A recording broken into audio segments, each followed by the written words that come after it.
Good morning, everyone. Good morning. Welcome to the Maryland Commission on African American History and Culture meeting scheduled for today, Monday, October the 7th, 2024, here at the Severn Library at 2624 Annapolis Road, Severn, Maryland, 21144.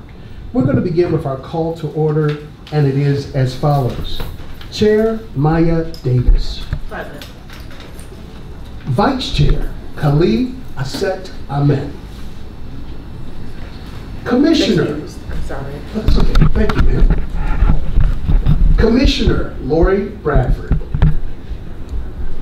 Commissioner H. Russell Frisbee. Present.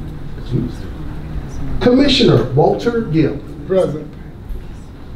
Commissioner Janice Curtis Green. Excuse. Thank you, ma'am. Commissioner Philip J. Merrill. Excuse. Thank you, ma'am. Commissioner Jalen Modi. Present. Commissioner Brian Morrison. Present. Commissioner Barbara Peka. Excuse. Okay, thank you, ma'am. Commissioner Robert Patterson. Commissioner Ada Pinkston. Excuse. Thank you, ma'am. Commissioner Hakeem Tajani. Commissioner Reggie Turner. Present. Commissioner Elinor Thompson. Present. Commissioner Kennedy Wilson. Commissioner Welsie Wood. To our chair, vice chair, all of our commissioners, as well as the public at large, our notice for today's public meeting was posted on the commission's website, as well as was placed at the BDM website, as well as was posted on our local and national syndicates for our public meeting. And at this time, I turn our public meeting over to the powerful and capable hands of our chair, Maya Davis. Thank you. Thank you so much, Mr. Herbert. Hello, everyone. Good morning, and thank you all for coming out. I just want to make a caveat to everyone that we really need to stick to our agenda because we will have to be out of the space by 1 p.m. There will be an opportunity at the end for everyone to introduce their name and their organization, but we can't really go into like the programs, but there will be an opportunity outside of this room for everyone to network, and I really want to encourage our commissioners to network as much as possible with the members of the public. So just make sure we got to stick to our times today. So thank you so much for observing that. At this time, I'd like to call for Commissioner Elinor Thompson, who represents Anne Arundel County, to give an official welcome on behalf of the commission.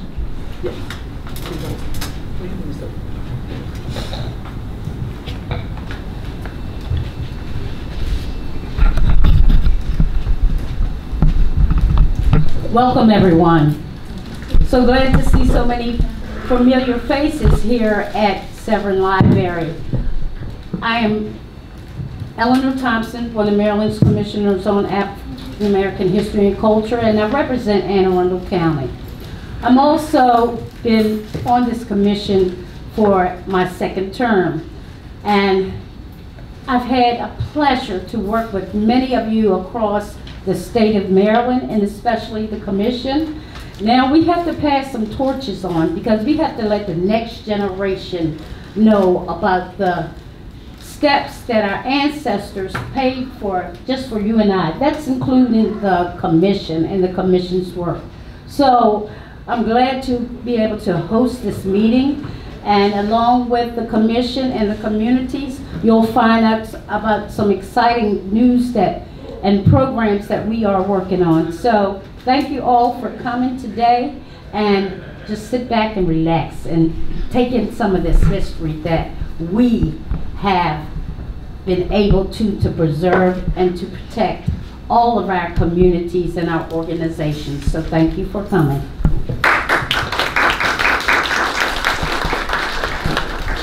Thank you so much, Commissioner Thompson.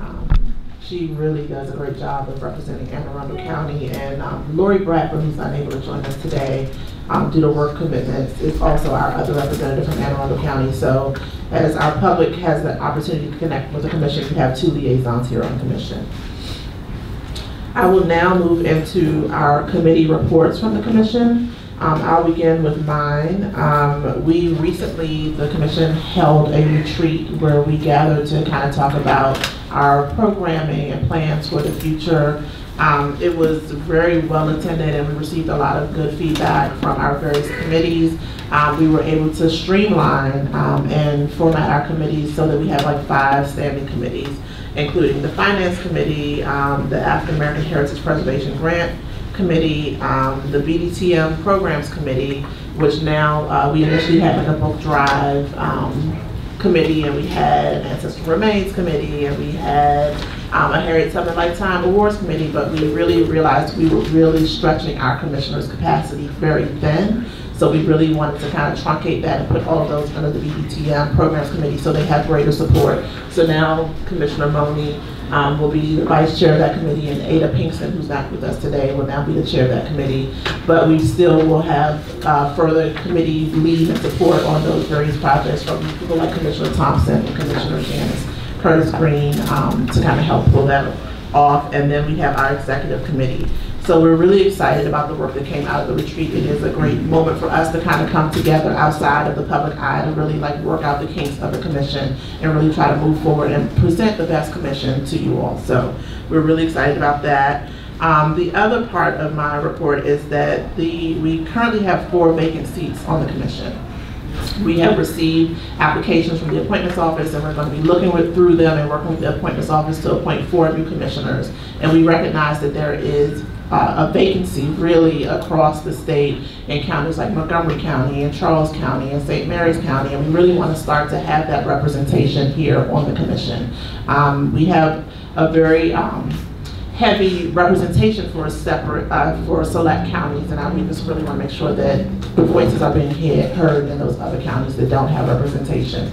In addition, in June, 5 commissioners will be rolling off.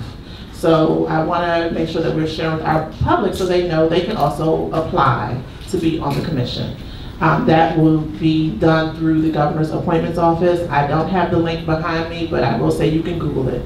It's the Maryland state government. You can Google it, and if you're interested in serving on the commission, I encourage anyone from the public to apply. On one note is that my last point is that the executive committee will be meeting.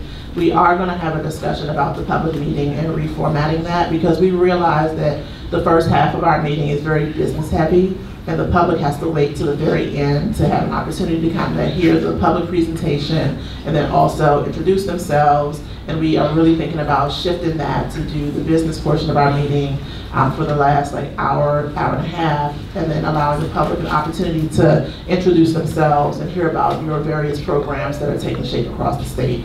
Another point of that is that we're looking at moving possibly, and this will be a discussion for the executive committee, moving the meeting to a later time, like 1 p.m. to 3 p.m., because we recognize that 11 to 1 is kind of smack dab in the middle of the day. And some of our commissioners, like, you know, we all work for a variety of different organizations.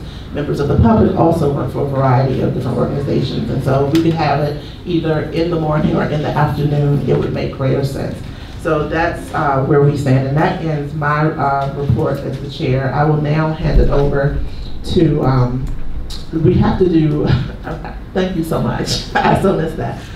Before I hand it over to do our chair's report, I do want to make sure that we do our approval of minutes. And so commissioners, they were distributed by Mr. Herbert. And so I want to make a motion to accept the minutes as they stand. Do we have a quorum? I don't believe it was. Commissioner Herbert. And so,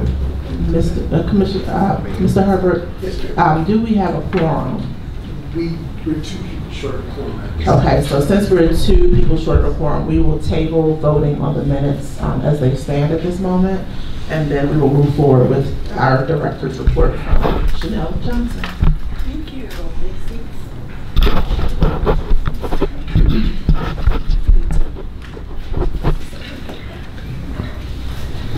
How's everybody doing? Good to be here. Greetings, everyone. Good morning. It is a pleasure to be at Severn Library with all of you today. I do want to share a fun fact. Our very own museum curator of collections and exhibitions, Martina Dodd, she told me she spent countless hours here at your wonderful library when she was a child, roaming the aisles, reading books on literature and history. Yeah. Today, Martina leads the preservation of collections and archives at the Banneker-Douglass Museum, Maryland State Museum on Black History, right here in Anne Arundel County. Isn't that amazing? It's a true testament to the incredible role of public libraries in which they play in inspiring the next generation of thought leaders and scholars. So let's give it up for the work of Severn Library and the work that they do to inspire and empower young minds in our state.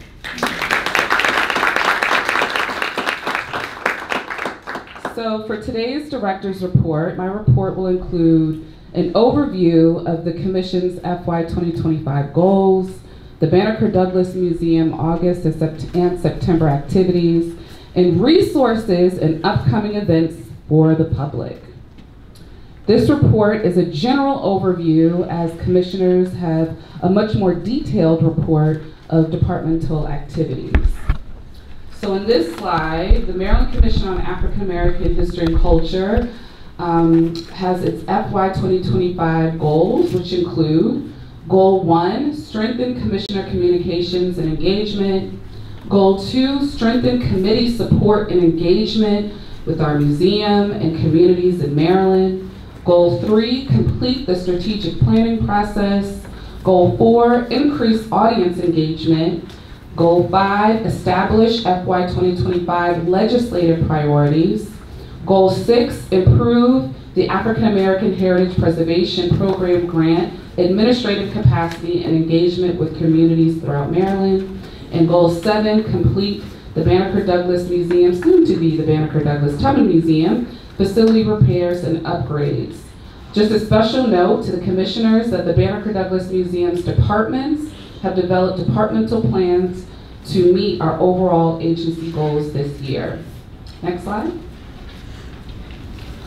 So this year, the Maryland Commission on African American History and Culture, along with the Governor's Office of Westmore, have proclaimed 2024 as Maryland's Year of Civil Rights in honor of the 60th anniversary of the 1964 Civil Rights Act.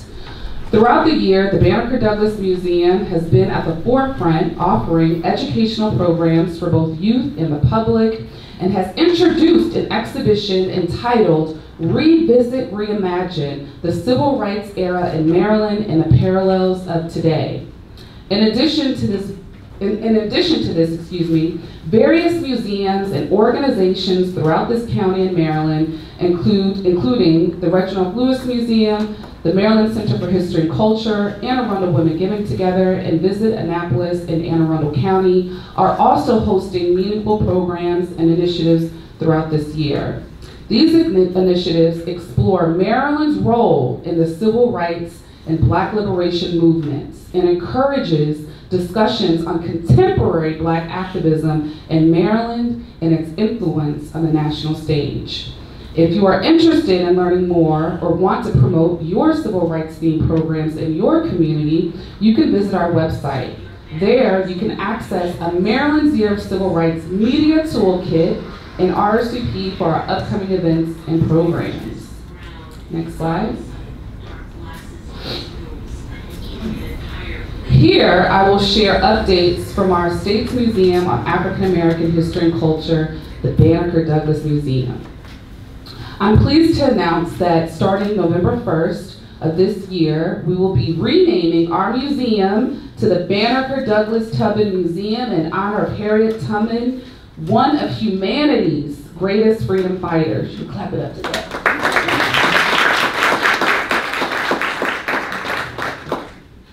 Leading up to our name-changing ceremony in November, In August and September, our museum organized 2 public programs celebrating Maryland's Year of Civil Rights.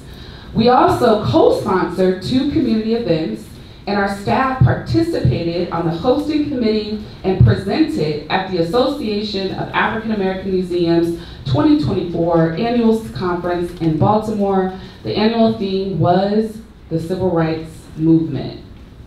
Program highlights for August and September include, we hosted a Black Power in Palestine, Transnational Countries of Color lecture and panel discussion. We also co-sponsored the Annapolis Songwriters Festival.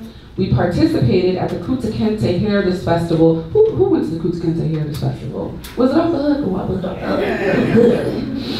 hook? Our museum on-site visitation for the past 2 months was 1,061 individuals, and our online engagement was 34,284 people.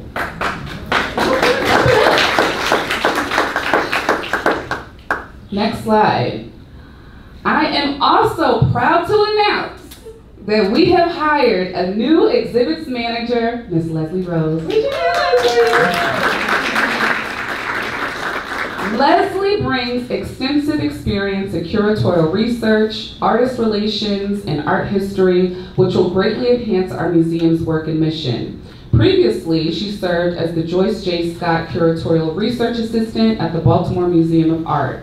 Leslie holds a Master's of Arts in African Studies from Yale University, where her thesis explored contemporary African diasporic art, the history and legacy of the transatlantic slave trade, performance, and museum interventions.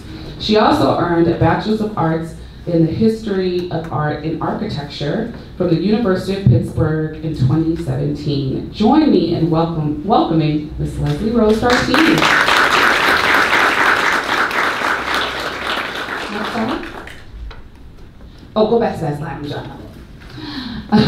So some highlights from our collections and exhibitions department include the Revisit, Reimagine, the Civil Rights Era in Maryland and Parallels of Today exhibition catalog that our agency is publishing is complete and will be premiered at our November 1st renaming ceremony. I want to give a special thank you to Commissioner Jalen Money and Vice Chair Kelly Assett, who is not with us today, for writing incredible essays to contribute to this academic catalog. Thank you. The collections department received a donation of materials related to Carr's Beach, which we hope to feature in the permanent exhibition in the future. Our docent tour has developed a special tour program that amplifies Black women activism in Maryland. And this will be made available for docent-led tours this winter. We are also excited to announce the opening of our newest exhibition, Sacred Spaces, this February. This exhibit will feature artwork by Maryland artist Jabari Jefferson and a community public art project that includes participation from students and community members in Annapolis. Raise your hand if you consider yourselves an artist. Okay. Well, all of you can come to the workshop because you don't have to have a background in art. This is free and open to the public. It's going to be super fun and engaging and led by a professional Maryland-based artist, Jabari Jefferson.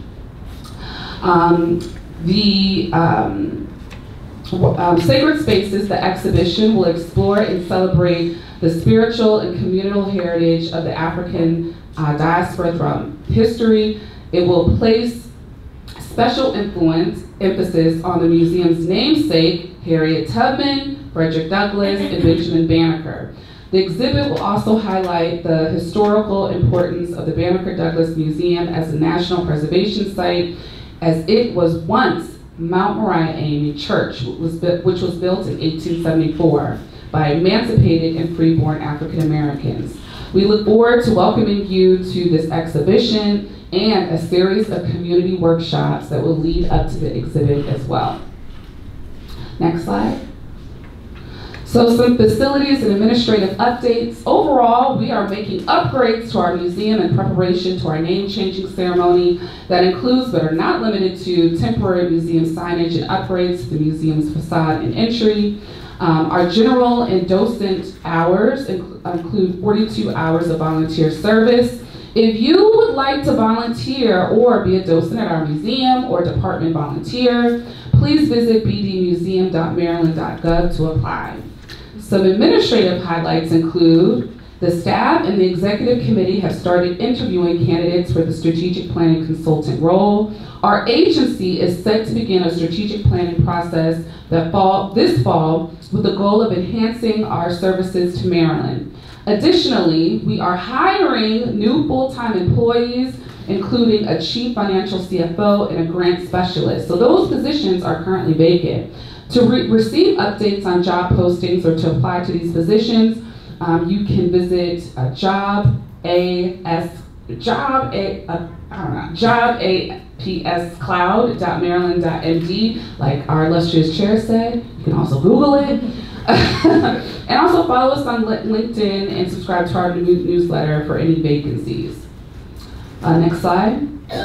In this section, this is actually my favorite section, I'll cover our agency's community resources and upcoming events. Next slide.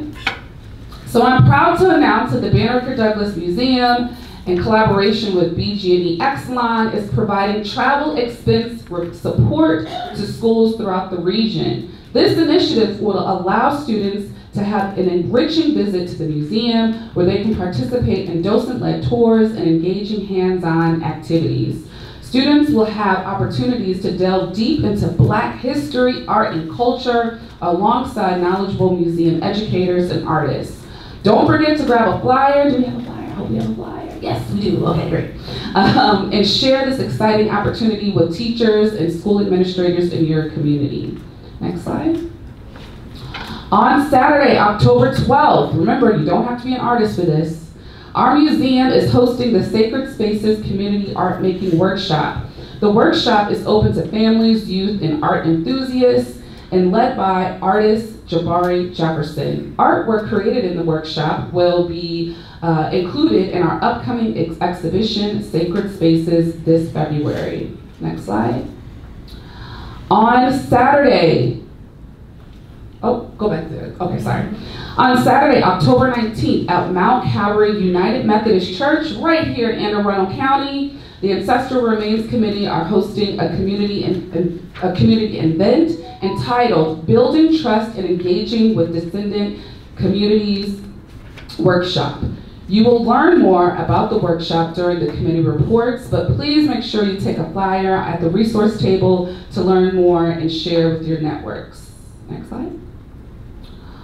On November 1st, the 160th anniversary of Maryland Emancipation Day, our agency is hosting the Banneker-Douglass Museum renaming ceremony. Special guests include poet and activist Nikki Giovanni, the Harriet Tubman Lifetime Achievement Awardees, MacArthur Genius Fellow Dr. Joyce J. Scott, and more. This event is by invitation only due to space limitations, but the excitement doesn't stop there. We're bringing the experience to all through a live stream on our social media channels. Be a part of history from wherever you are. Join us online on this monumentous day and share in the excitement of our museum name change to include the great Harriet Tubman. Next slide. I want to say thank you to the commission, our staff. Staff, raise your hand. Yes. And the greater community, you all in Anne Arundel County, for all that you do to share and preserve Black history in our state. If you're inspired and would like to play a part in our museum's journey, consider making a tax-deductible donation. We are a state agency, but basically the state budget, which we are totally grateful for, goes to paying for staff and keeping our building open. So we do rely on individual donations and grants to support our research projects, our collections, our exhibitions, our youth and public programs. Your support fuels all of this work. So join us in making a difference and bringing our vision to life. Thank you.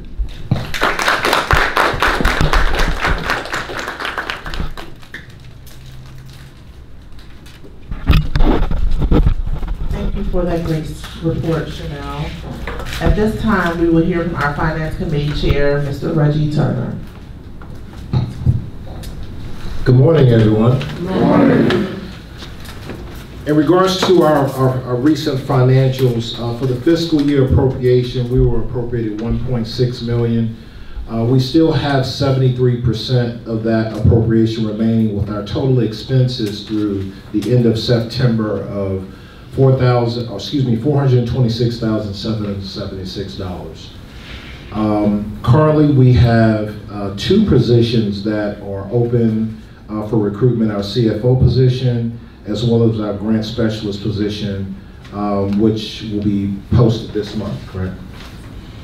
In regards to our capital budget funding, there was a small balance that's still remaining from our capital budget appropriation for fiscal year 23. We have received a $75,000 grant through the Department of General Services. There's $6,762 remaining. And for fiscal year 24, the capital grant we received through the Department of General Services, we still have the $3 million that's available for capital appropriations there. In regards to any action items, between myself and Commissioner Wilson, we have committed to making sure that we are a presence at the BDM Foundations meetings, which are every 3rd Saturday of the month. And that is all that I have. Thank you, Commissioner Turner. At this time, we will now turn to Commissioner H. Russell Frisbee for the African American Heritage Preservation Grant Report. Thank you, Madam Chair. For those of you who aren't familiar with the African American Heritage Preservation Grant Program, under this program, the Commission issues grants, awards grants of up to $250,000 to preserve sites and communities of significant importance to African American history and culture.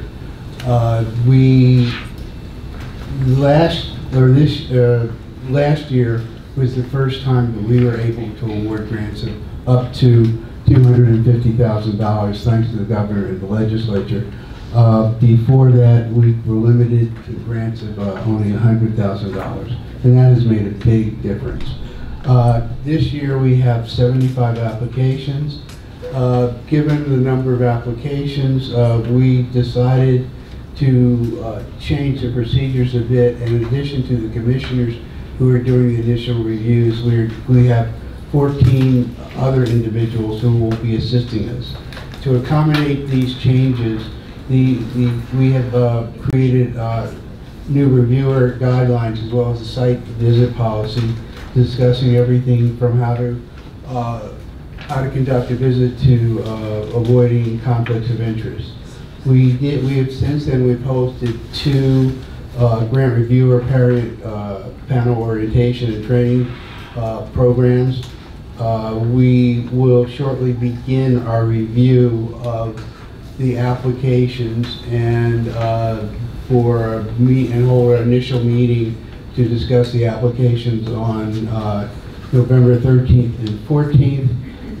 In addition, the staff has been very active. I've visited at least one of the awardees, and I was really pleased to learn that they're in close contact with the staff, and the staff has been very, very helpful in helping them move along. In addition to that awardee, they've been involved with 9 other awardees. The staff has also attended a rededication for the awardee, the Bethel Center in Mountain Lake Park, Maryland. As I said, the reviewers will begin shortly throughout the month of October into early November to review each site and then make recommendations. The committee will meet November 13th and 14th to go over those recommendations, and then subsequently the commission will make its recommendations to the commission for its approval. Madam Chair, that concludes my report. Thank you so much, Commissioner Frisbee. At this time, I wanted to report on the Strategic Planning Committee.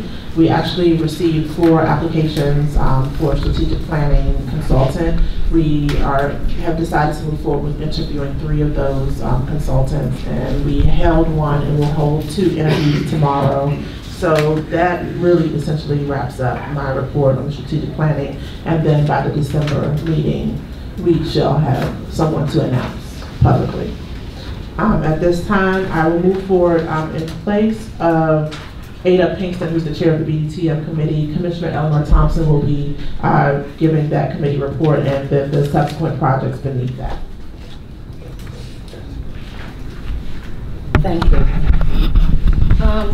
Important things to the commissioners to know about the board commission committee.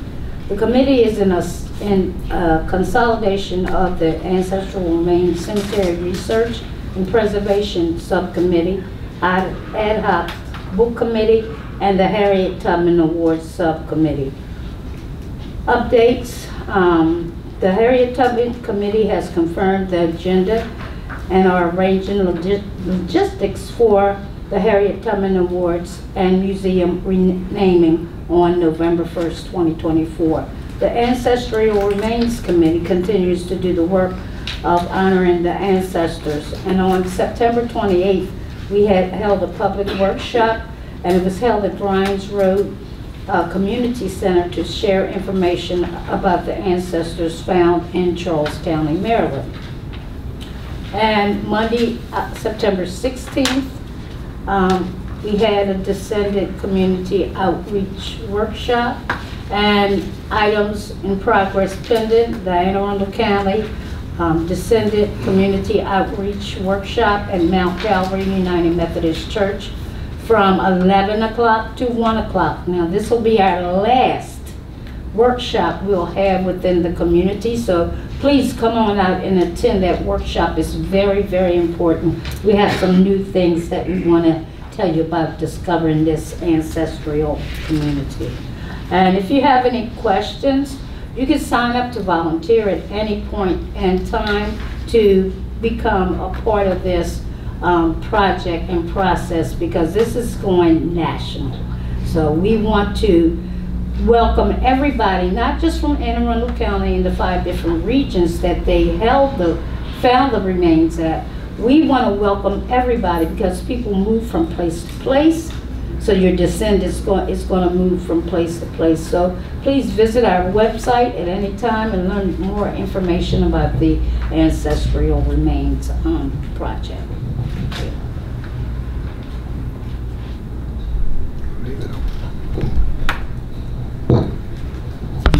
Thank you, Commissioner Thompson. I did want to ask, I know you covered the BDTM committee and the Harriet Tubman Lifetime Achievement Awards. The Ancestral Remains, were there any updates on the Harriet Tubman Lifetime Achievement Awards that you want to add? No, not at this time. Well, I will at least just share with the public that we are having the awards on November the 1st. The guest speaker will be Nikki Giovanni. So if you are interested in attending, please visit the BDM website. For live stream. For live stream? Yes. I'm sorry. For live stream. So thank you for that. Now we will move forward with the Commissioner Moni will be presenting on the book drive committee.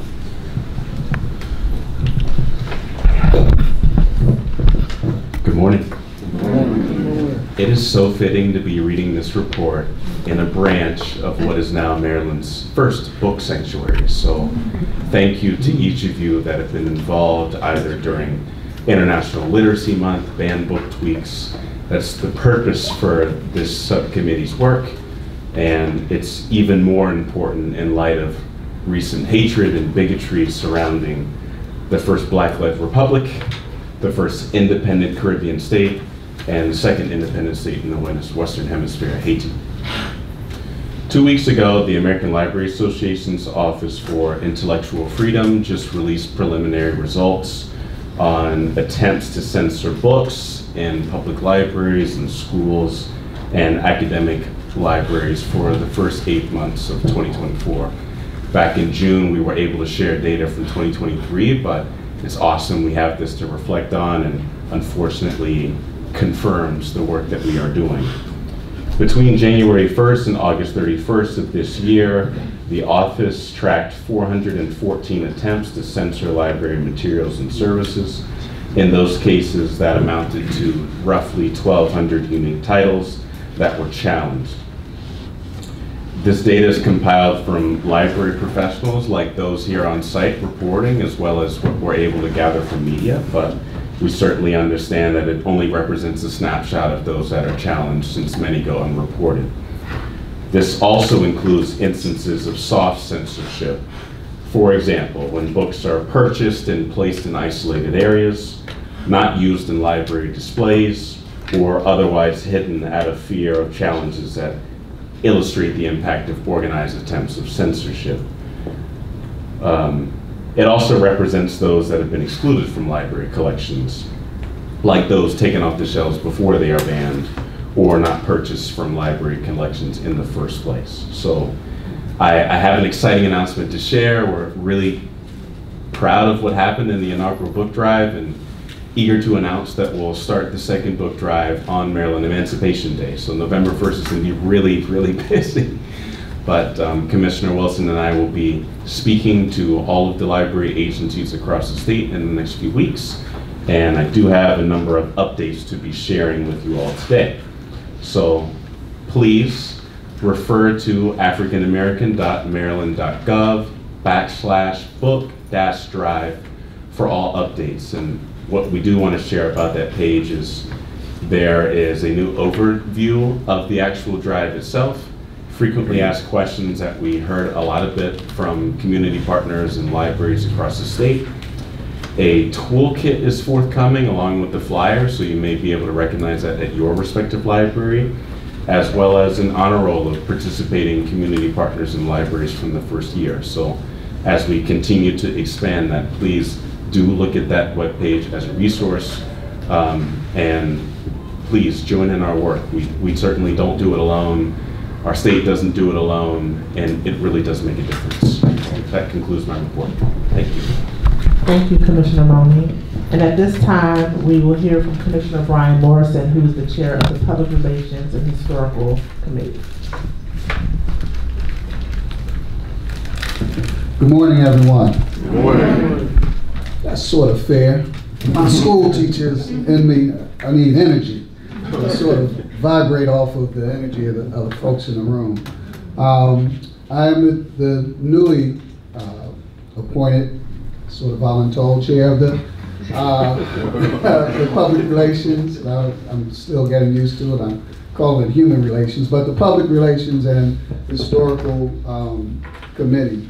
At our retreat, which was a very good retreat, it's very invigorating, very exciting. The new leadership is putting us on a path to being much more effective and much more efficient in the work that we're doing.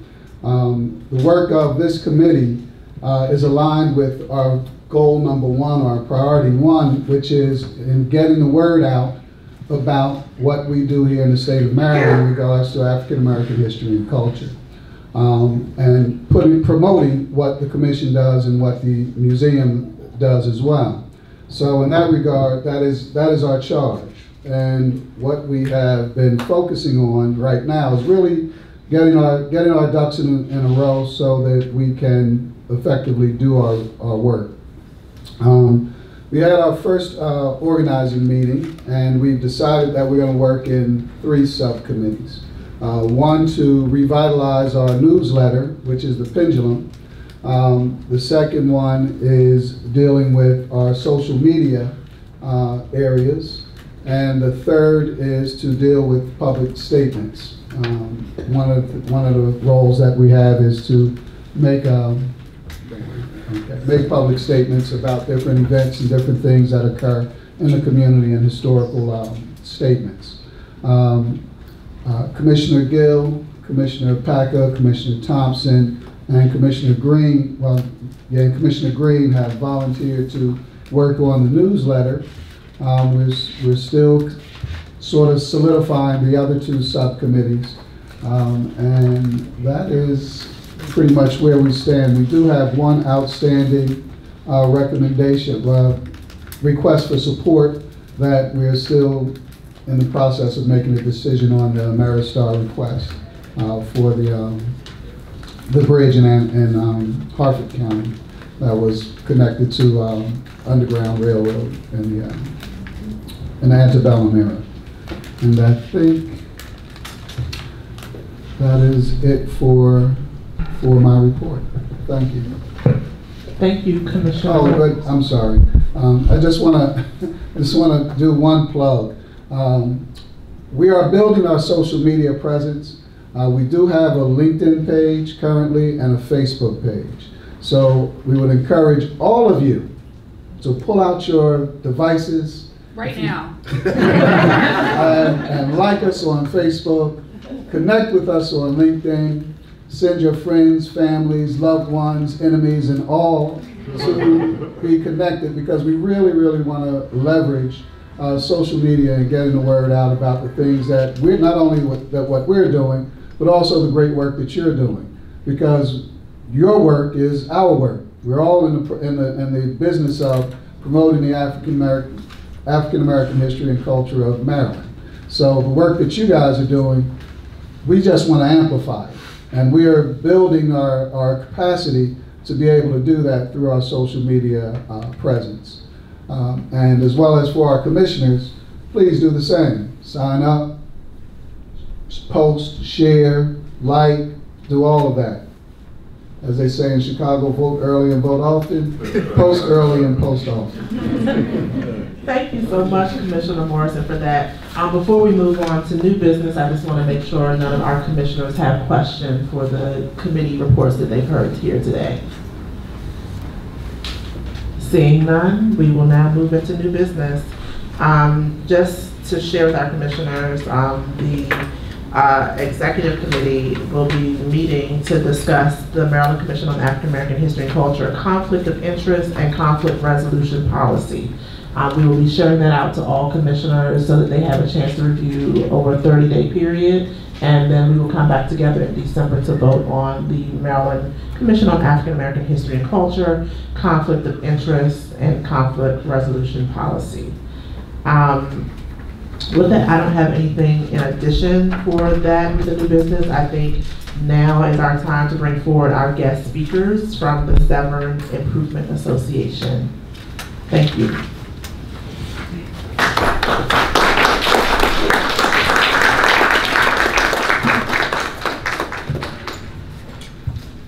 Good morning. Good morning.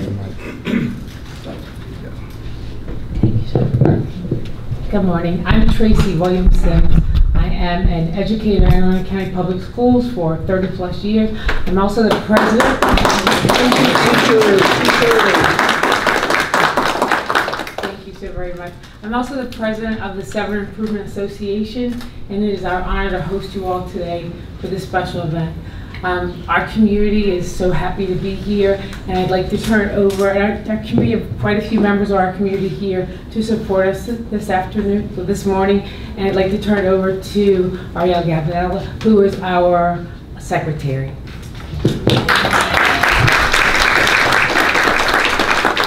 Good morning. Thank you, Tracy.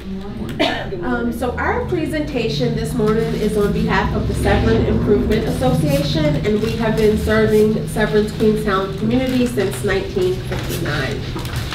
I'd like to start by taking a quick look back at our historical origins. The Queen family history in Maryland dates back to the 1750s.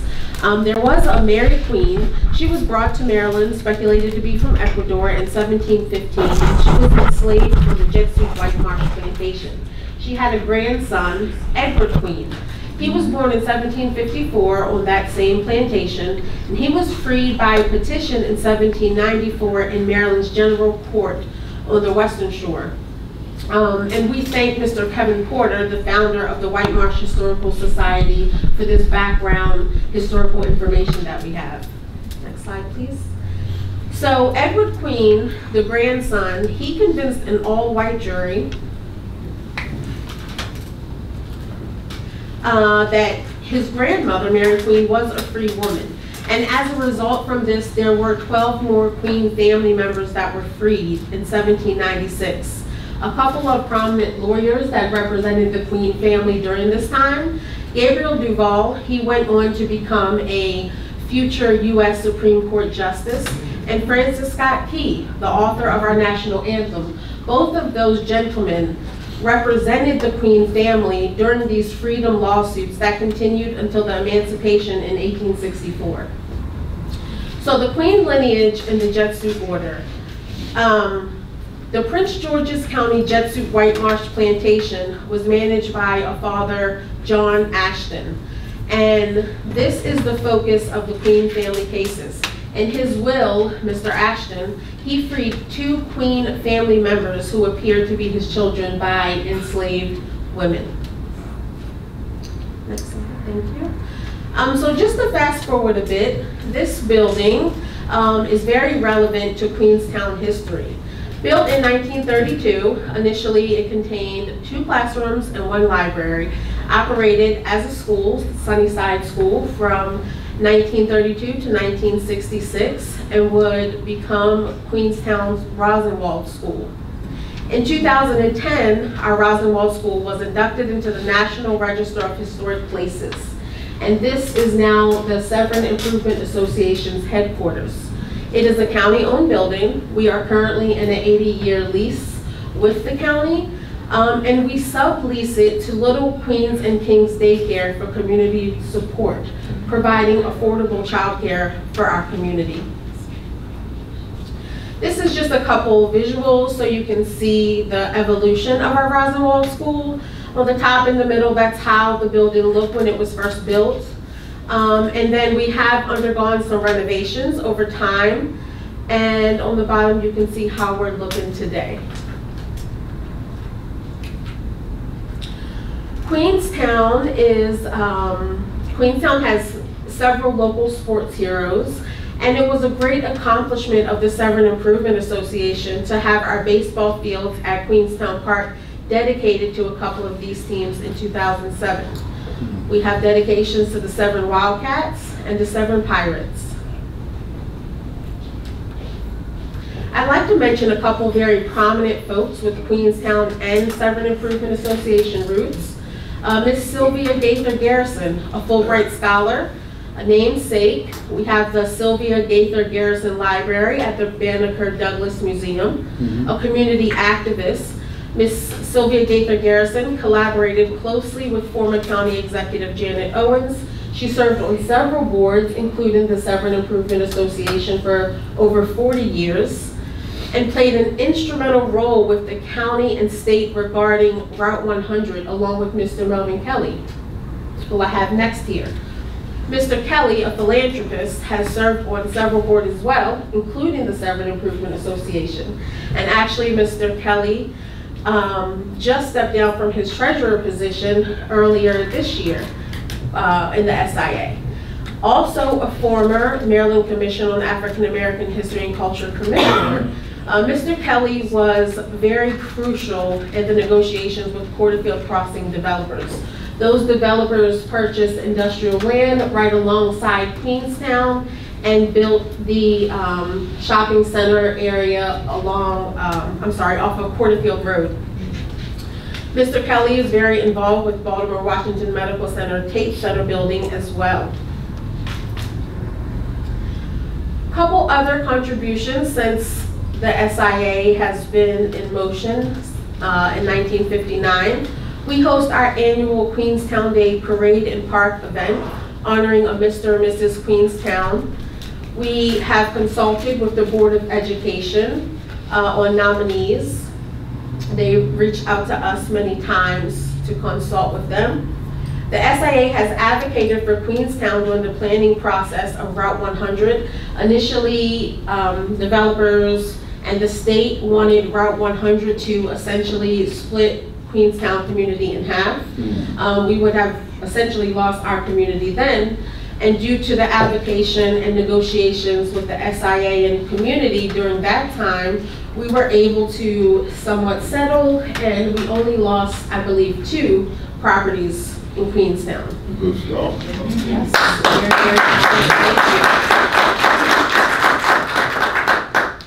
The Severn Improvement Association has supported Baltimore Washington Medical Center with the establishment of their Tate Center building.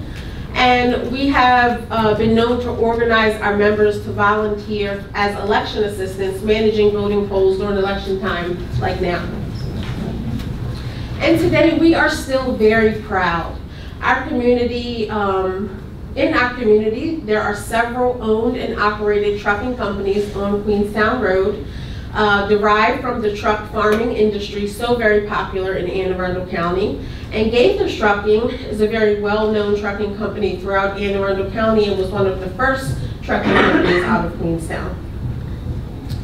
There are several past and present residents that were inducted into the Glen Burnie High School Alumni Wall of Honor. And we currently have over 15 entrepreneurs with thriving businesses that live in Queenstown. And most of those businesses do too. So I hope that you can get a feel that the Queenstown community instills a great sense of community service and excellence. However, we are facing several challenges currently. Our built environment has changed. So with the construction of Route 100 and the introduction of many subdivisions within Queenstown, our facade has changed.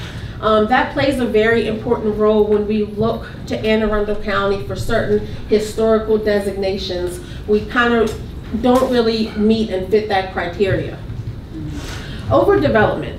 There is a 10-acre property in Queenstown that a developer has recently purchased, and they plan to build a 192-unit condominium community. And you know, our 2-lane, 2-mile long of a road community really cannot accommodate that. So that is a big threat to us. BWI expansion. It's not new that they have had in their master plans to expand the airport. However, they are revamping their current master plan, and that will include in the fairly near future to either build an additional runway or expand an already existing runway that is planned to be very adjacent to or possibly go through the Queenstown community. And with that comes many struggles, but most importantly, the struggles with the Office of Planning and Zoning. The airport weighs in very heavily on zoning and land use, and they prefer for any land within the airport noise zone to be commercial, not residential. And the airport noise zone goes right through Queenstown. So ultimately, a goal of the Severn Improvement Association is to push forth and spearhead strategies for combating threats to the existence of African American communities like Queenstown. And we're thinking about dangers such as rezoning, sprawl, gentrification, and industry overreach. And now we're here with the Maryland Commission on African American History and Culture, who is dedicated to the history and culture of Maryland. And so our question today is, what are your recommendations for our African American community that's fighting for its existence? Thank you.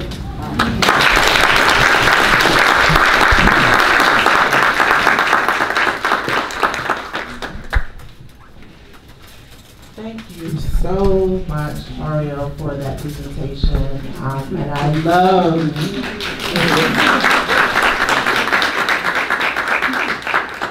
that you closed with a question. This project, I didn't know what this presentation was going to be when Auriel presented. I know she talked about some of the impacts that are changing the community, but I didn't know that it would be so near and dear to my own heart. My family is from the U.S. Virgin Islands, and my great-great-grandparents, whose home they were trying to make it into a National Historic Landmark because of the contributions that they made, and it actually was knocked down to expand the runway at the airport in the Virgin Islands. So hearing this is really like near and dear to my heart, and I will give my commissioners an opportunity to weigh in on your question, but my recommendation would be is to try to move forward with protections such as designations. We talk about National Historic Landmarks. You know, when you get those designations, it helps set a precedence for another layer of protection against what I think is predatory, you know, erasure of African American history in cultures, not just here in Maryland, but across the U.S., throughout this global world. Like, we are usually the first people impacted by some of these societal changes, and that would be my recommendation. But I do want to offer my commissioners a chance to either weigh in or ask further questions about your presentation. Have you reached out to the county executive yet? Mr. Stuart Pittman. Stuart Pittman? That is in the works. We actually do have a planned Queenstown Town Hall that is taking place next month. Thank you. That's in the works. We have a planned Queenstown Town Hall that takes place next month, November the 12th. We have invited County Executive Pittman. He will be there, and we will talk about some of these things. Okay, great. Obviously, we're really glad to hear what we're really glad to hear what you said here, but it's very important to, I'm sure you've already done this, to get the message out in a much broader situation. Have you gone to the local newspapers, the Afro? What are you doing online to create a stir? That always helps. That again, thank you. That's also in the works. We're kind of working on our online presence and creating a website and building our social media presence for that. That's a very important in today's time way to kind of get out there. Thank you. That's something that we're working on as well.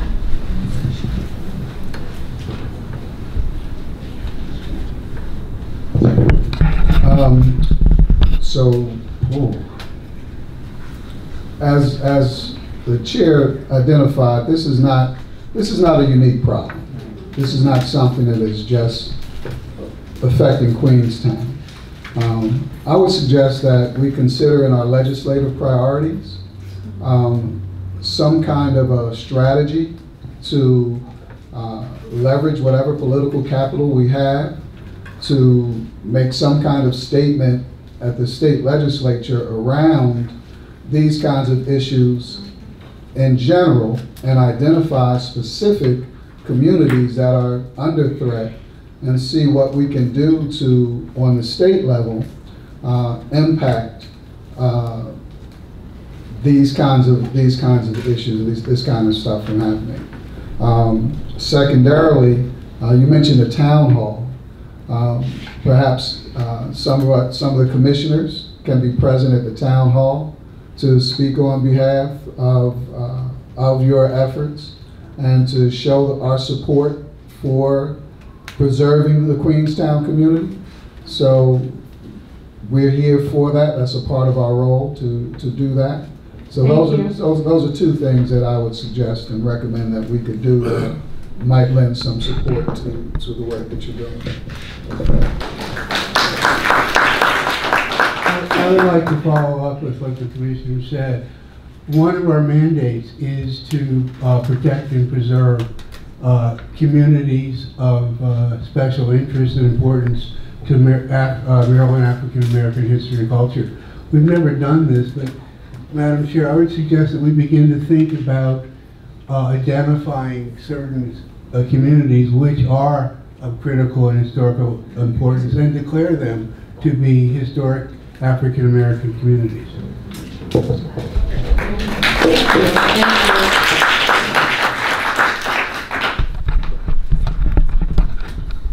Yes, I just want to say for this period of response, and because we'll get a chance for the public to kind of connect with Auriel, but this particular portion of our session is for commissioners to respond, so we can't take any questions from the public at this time, or staff. I will let Commissioner Turner weigh in now. Sure. Many of these issues we've dealt with in Western Maryland as well in regards to preserving our African American community. One question that I have for you is, have you been able to engage Preservation Maryland at this point? Preservation Maryland, is that, do they do the historical designation? Preservation Maryland is a statewide nonprofit of preservation organization that's been around for 90 plus years. Their executive director is Nicholas Reddy, and they were able to help us in our community with some of these issues in regards to navigating them. Because I think that you need resources from every corner of the state to kind of move this forward, so we can connect afterwards, and I can get you connected with the executive director. Thank you. Thank you. Thank you for that, Commissioner Turner. I think that's really apropos. I'm going to let Commissioner Thompson ask one more statement. I'll make a closing statement and then we'll move forward. And have you reached out to your senator or elected official right here in Anne Arundel County? I think her name is Freeman Amy. You have to reach out to that delegate, and we'll speak later on. I have some additional information for you that you can get connected with, and they can do a story for you in the next couple of days, so be ready for it. We are ready, thank you, and I do appreciate all that, and we are currently drafting some legislative things to kind of get out there, and I do appreciate all the support and would love to continue speaking. Yeah, and thank you, Auriel. And I would just close by saying that's what the direction I was headed, and what Commissioner Thompson just said is that definitely reach out to your county delegation, because like now is the time. You don't want to wait for them to be in session. Like now is the moment to reach out to them and start to have those conversations and think about getting a bill passed. And then we as a commission can then come out and support you in that effort through letters of support and witness testimony. So that would be awesome.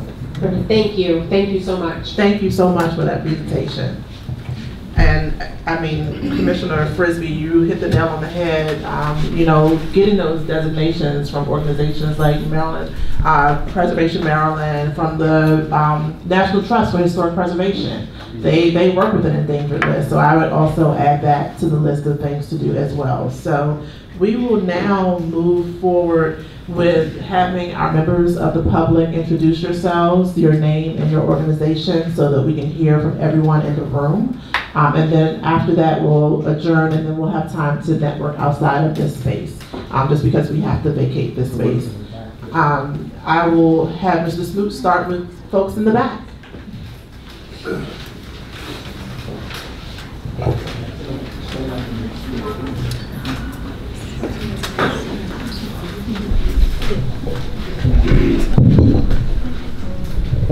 Hello, my name is Auriel Mayberry. I'm the treasurer of the Severn Improvement Association. I'm Auriel's brother. And I'm so glad that you all came out. This means a lot to us. Thank you. That's it. Okay. There's some people in that back row that are being shy. I'm telling you, you are being shy. This is the Severn. My name is Jessica Slice. I'm the former secretary of the Severn Improvement Association, and I want to thank Auriel for coming in, stepping in, and taking over when people like me, as you get older, you feel it's time for some of those, you know, the young people. But we're here today. There are several members of the Severn Improvement Association. So would you guys just all stand, since people don't want to say their names?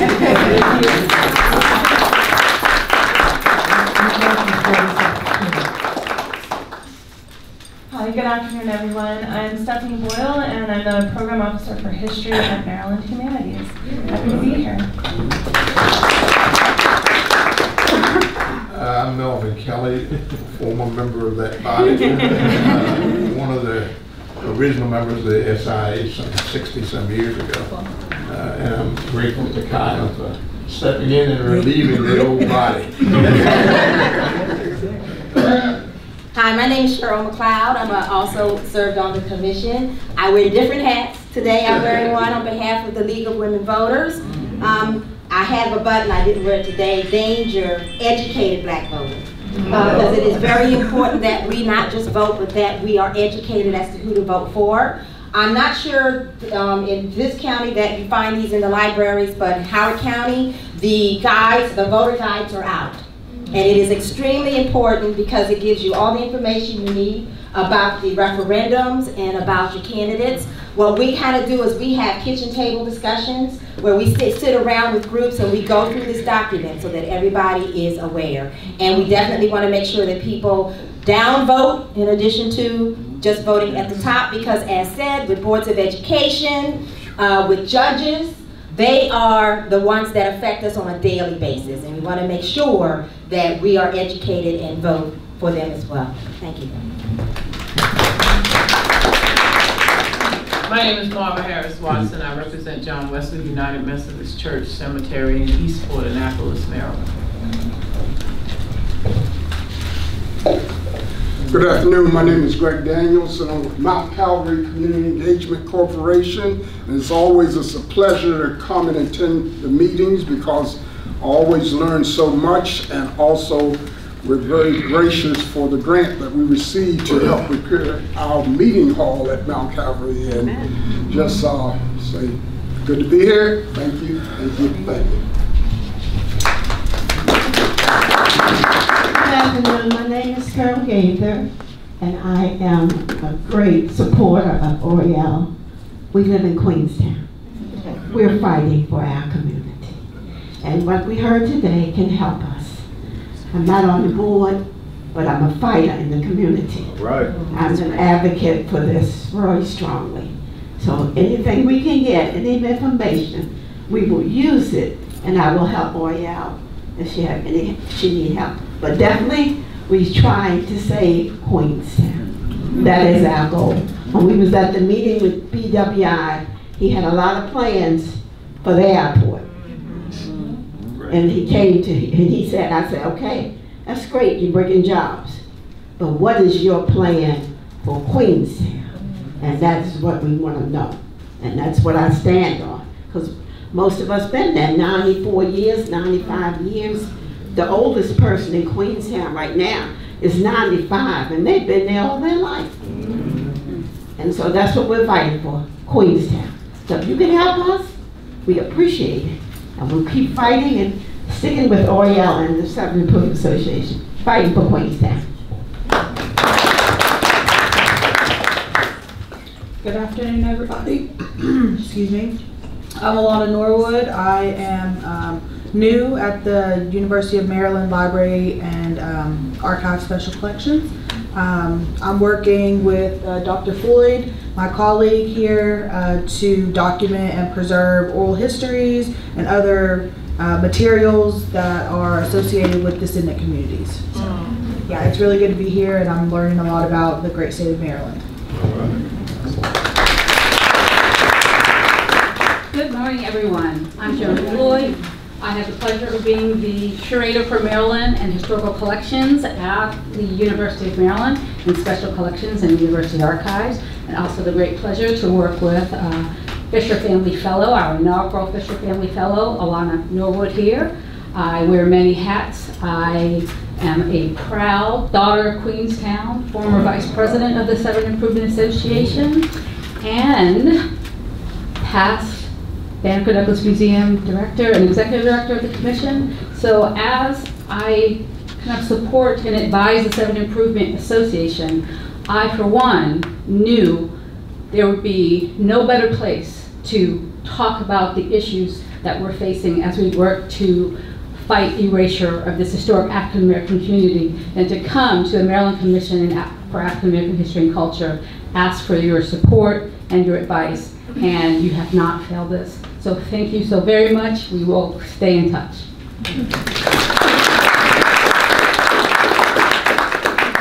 Good morning. Thank you. I am Cynthia Pugh Evans, a classmate. Hey, class. I'm also a member of the part of the Mount Calvary Community Engagement Corporation. And yes, thank you for that fiscal year 2024 grant. We look forward to the fiscal year 2025 grant as well. And also, I am a personal representative for 60 plus family members, heirs family members of the Shottown Road community on the Broadneck Peninsula. And we know about fighting for that rezoning.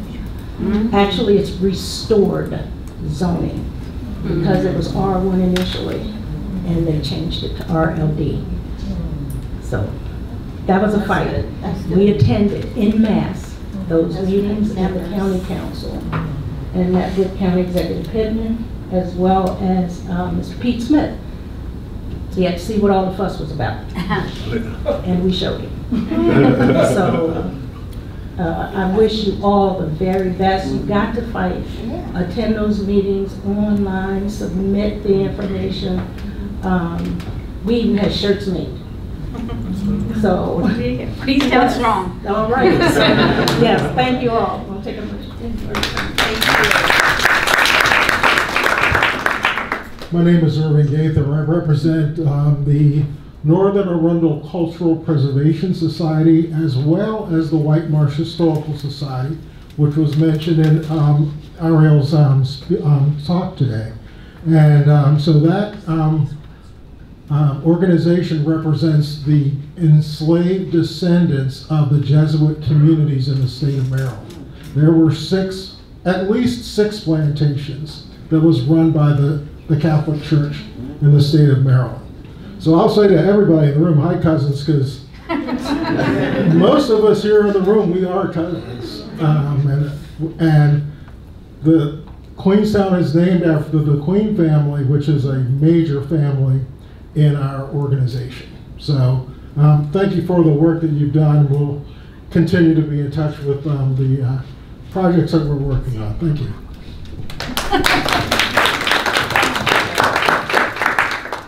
I'm Robert Filoni. I am the Program Officer for Partnerships at Maryland Humanities, and I'm involved with a number of different groups and organizations, but one of the things that we're doing is creating the regional humanities networks in terms of technical assistance and capacity building. So as Commissioner Turner was talking about, one of the things that's really important for us is providing resources and connecting people.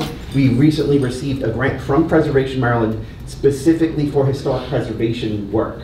So we're going to be offering workshops, both digital and in person, focusing on underserved communities and providing case studies of how this work has been done with groups who are volunteers. So using groups like the Kennard African American Cultural Center in Queen Anne's County, talk about the work that they did at the Alumni Association there, or working with Washington College and the Star Center, how they're training community historians to work on collecting oral histories and digitizing the collections from the community. So these are the workshops that we're going to be offering as part of that. We also recently received a grant from the National Park Service, specifically to offer workshops, create a humanities conference, and also provide online resources through a portal with toolkits that's focused on DEIA work as well. So there's been a number of different ways of working collaboratively in respect to that. But I also want to talk about Commissioner Thompson's work. I've been participating in these workshops, and they're just absolutely powerful. Seeing people like Mr. Gaither presenting on their work, getting a chance to talk to descendant communities. This is such an important thing nationally, not just for our community here, but there's nothing that exists in this country for descendant communities to talk about returning ancestral remains. So the idea is trying to use this as a template that can be replicated in other places. We have things like the Native American Grave and Repatriation Act for indigenous communities, but there's nothing for other descendant communities. So we are leaders in the field trying to identify ways of returning these remains to the communities where they're situated. So I really advocate for anyone who can come out on October 19th for that last session and be able to participate to do so. Thanks. Thank you. My name is Tom May. I'm on the Truth and Reconciliation Ministry of St. Anne's Parish in the center of Annapolis. And over the last 5 years, our ministry has really tried to take a very deep dive into the fuller history of the established church, both as an Anglican church during the colonial period and also on into the federal period to Jim Crow, and particularly our relationship to two missions that we founded, St. Philip's African Episcopal Church in the 60s, right at the same time as the Civil Rights Act and the Voting Rights Act were passed, which used to be a half a block from our church. But with urban renewal, which James Baldwin, I think, eloquently described as Negro removal. And I think we're aware of the enormous rift that created in a historic black community. And so St. Philip's survived. It's a very vibrant parish, but we have really tried to work very closely with them. On the same weekend, as we commemorate both the 160th anniversary of the abolition of slavery in Maryland in 1864, and also the Voting Rights Act, we will dedicate an historic plaque that will be put on the outside of the church that recognizes everyone who worshiped in the church, be they free, indentured, or victims of the transatlantic slave trade, and that will be very explicit. And I was delighted to see the other day, as one of the little carts that takes tourists around the city, the historic part of the city, that they always stop right where the plaque is going to go. And we have a second plaque inside, which will call out the 4 signers of the Declaration, Maryland signers, who all lived in Annapolis. 3 attended St. Anne's regularly. The 4th, Charles Carroll of Carrollton, the only Catholic signer, but who also held a pew in St. Anne's, and calling out the relationship that they had with the enslaved community and the need for us to move beyond that to beloved community. So. I'm Ginger DeLuca, St. Anne's Cemetery. We work very closely with the Truth and Reconciliation Committee. What we're trying to do now is find the African Americans who are buried in our cemetery who do not have stones to identify them. We're at this time building a garden of remembrance that will feature the names, as many as we can find, of those people, and put them up on the columns that we have, so that their names will be said.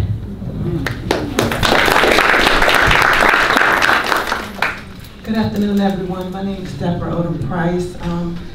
I am the owner and director of the daycare center that resides in the Severn Improvement Association historical building. It has been an honor and a pleasure to have been there since 2001. I was born and raised in Annapolis, but I do consider that the Queenstown area have wrapped their arms around me with lots of love and support, and forever they will have a special place in my heart, and I do consider that my home as well. Thank you.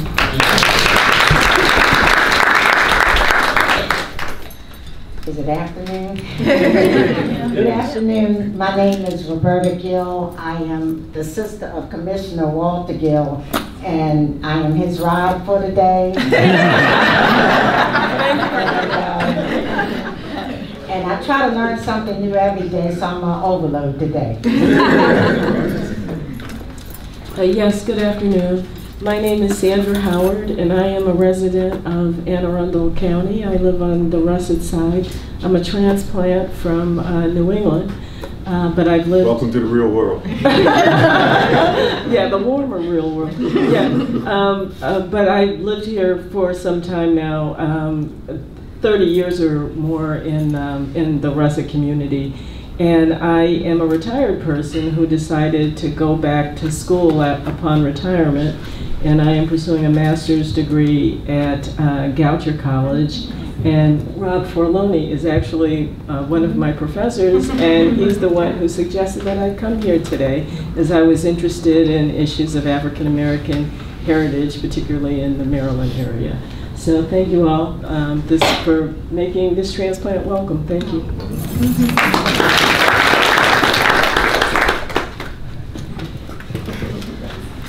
Good afternoon.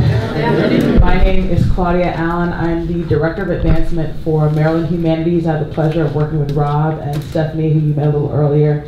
And I actually just started in this role in April, and prior to that I worked for Howard County's Office of Human Rights and Equity. I had the pleasure of working with Cheryl a lot And that was some really amazing work. And so I come to this work with a lot of background in dealing with the government and planning and zoning. And one thing that I know that we're really trying to do at Maryland Humanities and Advancement is to do the work of advocacy. And so just as our commissioners have said earlier, if we have an opportunity to make any kind of remarks, come to any meetings with you, support you in this effort, we really do want to do that. I had the privilege of serving on the commission that was doing the research on the naming of county buildings in Howard County, and there was just so much with that, I'm sure you can imagine. And so any way that we can help with the research, with the letter writing, with the legislation, with the advocacy, Maryland Humanities is here to help. Thank you. Hello, my name is Martina Dowd. I'm the Curator of Collections and Exhibitions at the Banneker-Douglass-Tubman Museum. I grew up 5 minutes from this library. Like Chanel mentioned, I would come here in the summertime, read all my books to get a free pizza. I want to shout out my mom, Cheryl Dodd, who's thank you all for coming. Good afternoon, everybody. My name is Leslie Rose. I am the new exhibits manager at the Banneker-Douglass-Tubman Museum. I am a transplant to Maryland. I grew up outside of Philadelphia, but every day I fall more in love with Maryland's amazing history and even more amazing people that are working hard to preserve it. So just feeling very lucky and happy to be in this space with you all. Thank you. Good afternoon, I'm Linda Paez. I've worn many hats over the last 50 years of my being a Marylander. Yeah, I was given a book when I first arrived with the way to speak.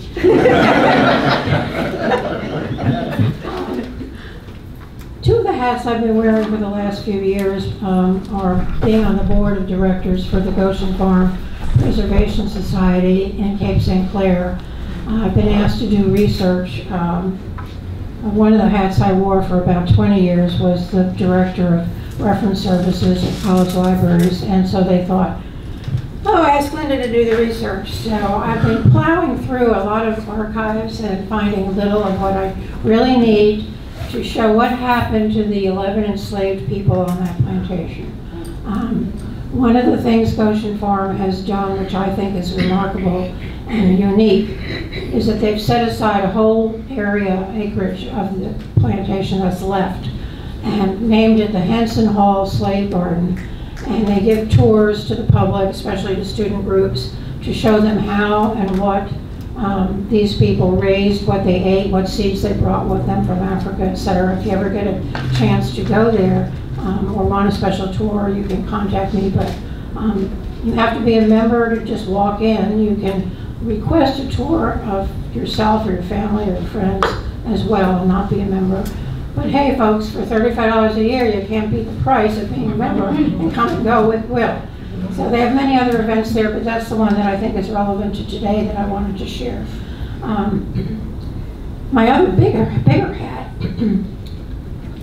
is I now have an official I am a volunteer for the Banneker-Douglass-Tubman Museum as of now, Tubman. And I've been working with them for a couple of years, and I'm very excited to do whatever they ask me to do, including have you sign your name today or do research as well. So I'm so glad you could all come. One comment I wanted to make, even though there's so many people I could say, let me talk to you later, I'll talk to you later, but the people that suggested that you in Queenstown go and speak to your representatives, senators, House, etc. in Annapolis is so important. I can give you personal information. As an adjunct professor for 20 years at Anne Arundel Community College with no rights, no thank you after 20 years of service, no acknowledgement, etc. We went down in person into the offices of the senators, of the representatives, and spoke to them over an 8-year period.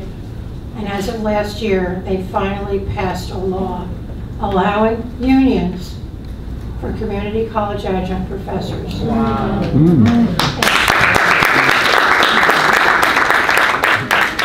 Useful that we spoke spoke to these people in person and changed their minds about legislation that you need to protect Queenstown.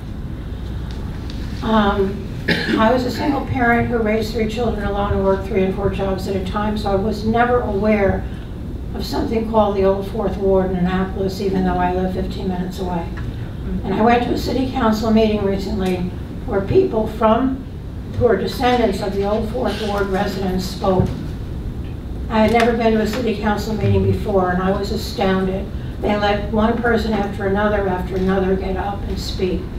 And at 9:30 at night, I finally just had to leave. They were still having individuals come and speak at the microphone. One man in particular said he was 71 years old. And he said, "And I am still in pain." He said it just like that. And he repeated the word pain 3 times. But then I was practically in tears. They want reparations, they want apologies, etc. for the urban renewal disaster that erased them. A community like yours that interacted with everyone, had businesses, homes, mortuaries, banks, everything you can imagine was wiped out. Don't let that happen to Queenstown. Talk to your senators, talk to your representatives.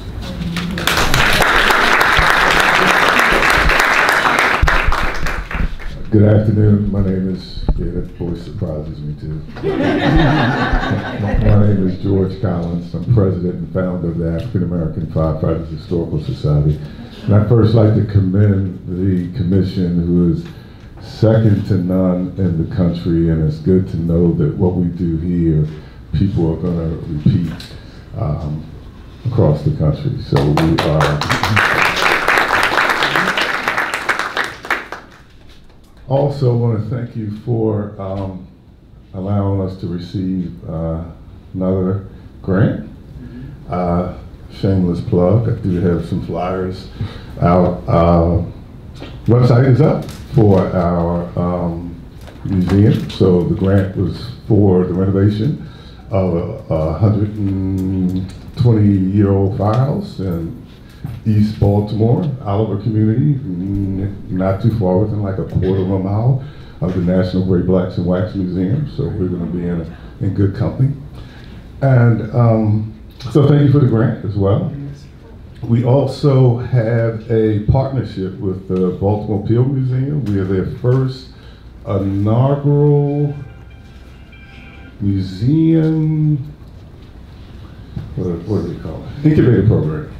So with that, we have an office at the Peel, and we have a permanent exhibit at the Peel, and this is our first exhibition at the Peel, which will be there to the 24th of November. So grab a flyer, come see us, and commission members.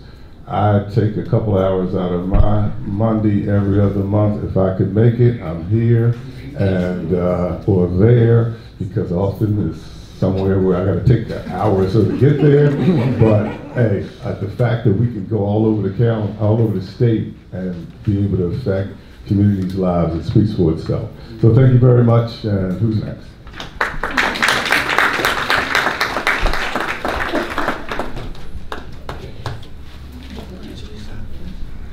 That's Jan Lee, our marketing director.